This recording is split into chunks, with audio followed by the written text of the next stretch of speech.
Hi everyone, Hannah here. So where we left off, we decorated the cover of our junk journal, our mixed media junk journal. I have not done anything with the ribbon and charm yet. I will be doing something with that soon. The key just fell on the floor.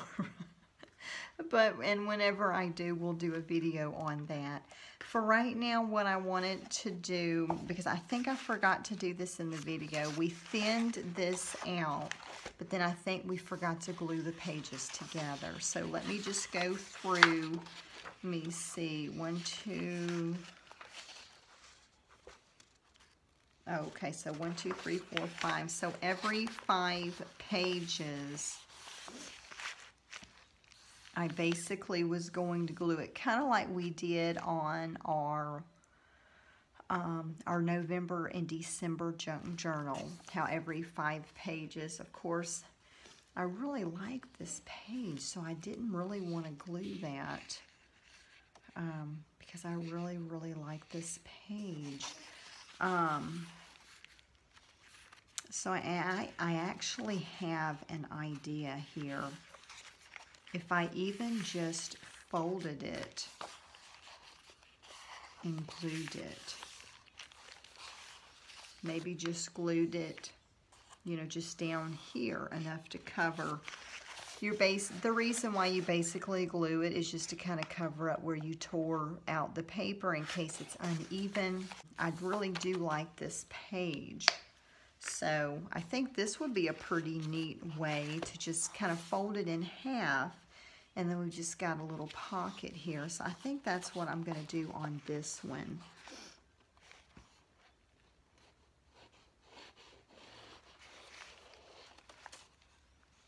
And then I'm going to just kind of, a little too much glue came out on that. Okay.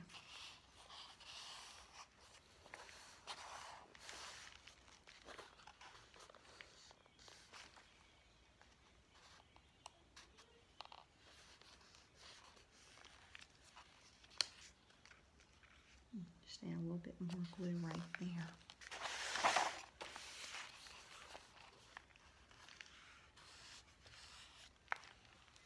It's basically some other options you have if you know, if you're like me and you don't want to glue the whole page because maybe you really like the page, you know, that's going to end up having to be glued. So at least this way we've got this. And then, well, I've got this tucked in here. Did it get any glue? I don't know if it got any glue on it or not, but I'm going to go ahead and just add a little bit of some glue there. Did I get glue down there? Oh, I can't. Sometimes it's hard to see. Okay, so I'm going to tuck that back down in there, and I've got some glue.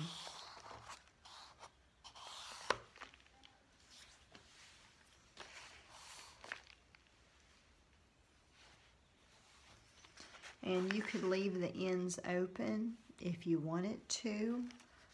You could close them up. I'm going to just leave mine open.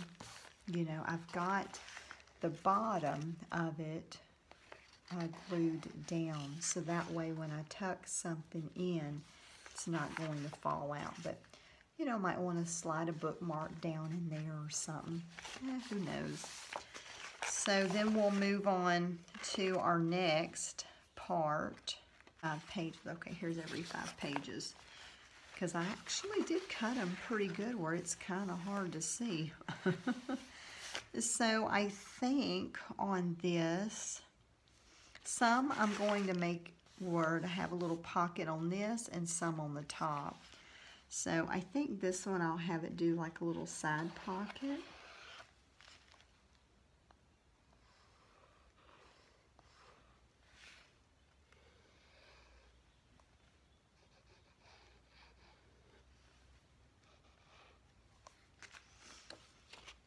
Okay, so I'm going to just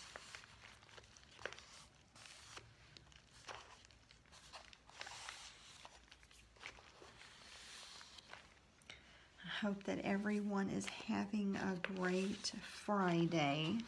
I don't know if this video will get uploaded on Friday, but I hope that y'all are having a good Friday.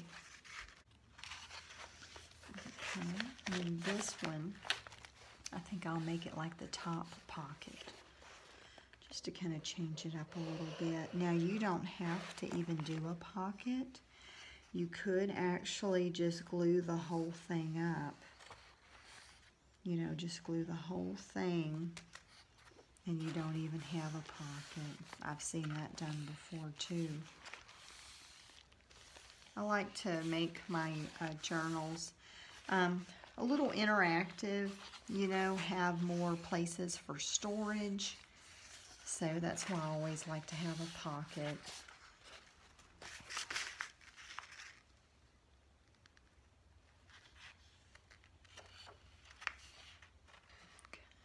Glue that together. So this one's the next one. And we're basically just going to go through and just keep gluing these down if that's what you want to do for your journal.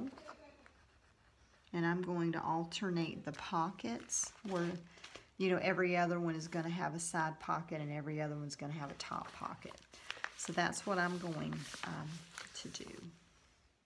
So whenever we go to bind our book, we'll use our leftover muslin, moss, or you know, the lace, the tablecloth lace piece, and just kind of cut a strip down on that, and then we'll glue it and fit it right in where this, you know, where the spine originally was.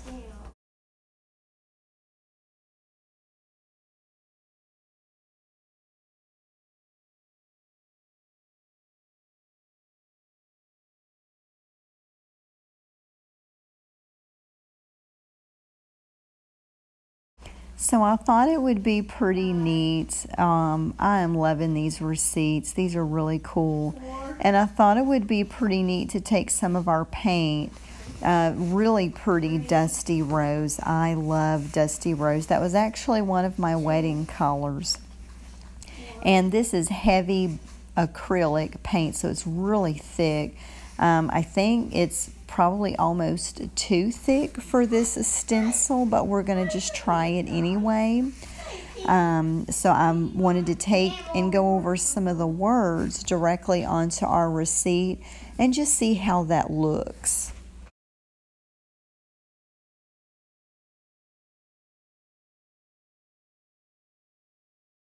So the paint was pretty thick and parts of the words didn't come out, but that's okay. It's kind of more of a distressed look anyway.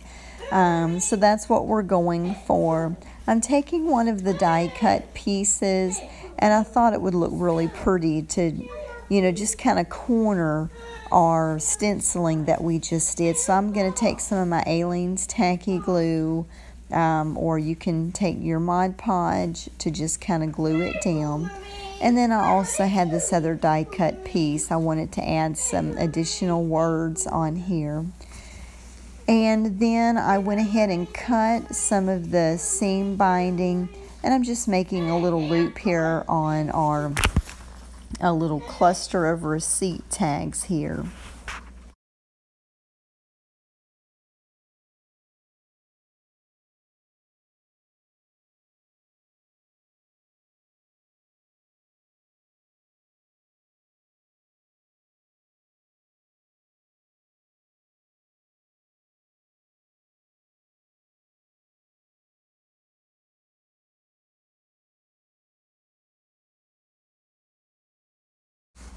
So I wanted to take some more of this paint, and I'm just going to do a spread. Just going to take my palette knife and just spread the paint on. You can see it spreads very nicely. It's really thick and it covers up the words really well. I have left part of it thin.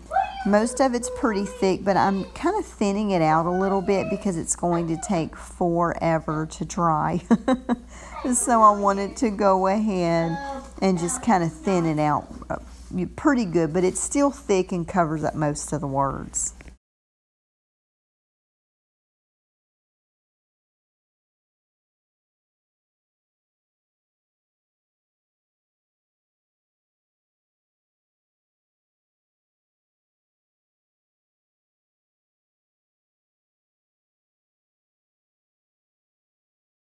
So I had a pretty good bit of that paint left on my palette knife, so I thought I would take one of these tags and spread it on, and it covers it up very well. So it's some really good paint, especially for the purpose that we're using. I mean, we're painting it on pages and tags, so it is some really good stuff. And now I've got a little bit left over as well, even after painting on the tag. So I thought I would just take a book page that we took out when we were thinning out our book, and I wanted to go ahead and put that on there, and I really like how that turned out. It's pretty cool looking.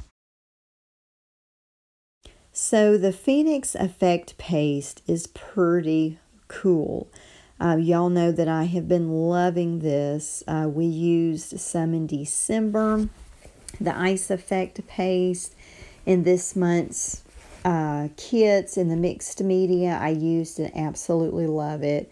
And I've also got the new Magic Potion, which is a purple color, for February's kit. So we're going to have a lot of fun in February.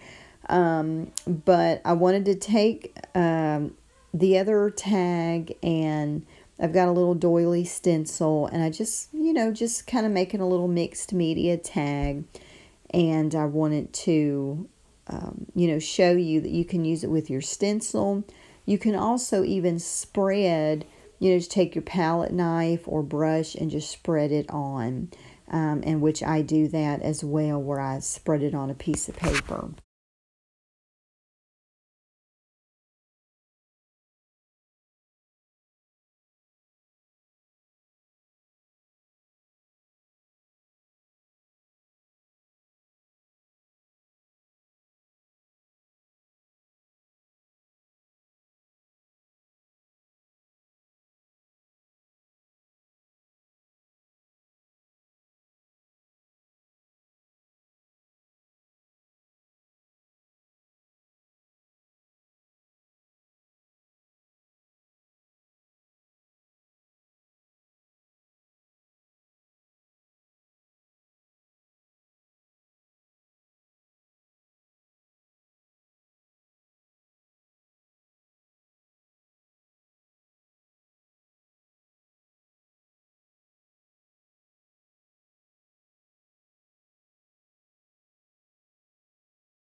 So for the pièce de résistance, I wanted to use the Royal Rose wax paste. So excited to use this paste. Absolutely love the colors. I love this wax paste. Y'all know that I just go crazy over the wax paste. So it is so easy to use. It really just adds a nice effect to your projects, and I just really love it. So at first I thought I would just put it on just a little bit of the tag, and then I thought, I really like this wax paste, and I'm just going to cover the whole tag in it. So that's what I end up doing. You can do that if you want to, but I really like the look of it. It's really cool. It's got that really neat iridescent look, some shimmer. I just really love it. So I'm really pleased with the tag that I made. It came out really good.